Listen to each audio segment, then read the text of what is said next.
is this the right way or the wrong way? Hi guys, it's Katie from Yarn Society. Today we're going to do a quick video on which is the right side and which is the wrong side of amigurumi. If you've tried amigurumi, you've probably had this question at some point, and today we're going to figure it out for good. As I'm crocheting here, having a few problems, you can tell that my work is starting to turn inward. The one thing that you have to do is flip your work so that your right side is facing you. Now, how do we know that this is the right side?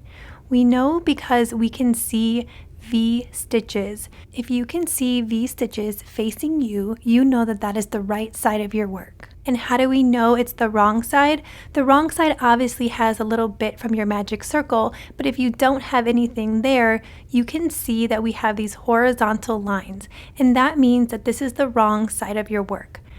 Now, some people like this side of the work. They like the way that this looks, but you can run into some problems if you work on the wrong side, if you're doing any kind of special stitches or working on the back or front loop. Make sure you take that into consideration before you start to work on the wrong side. I hope you guys found this video helpful. Please give me a thumbs up, subscribe to my channel for more crochet tutorials and crochet alongs. Head over to yarnsociety.com for free crochet patterns.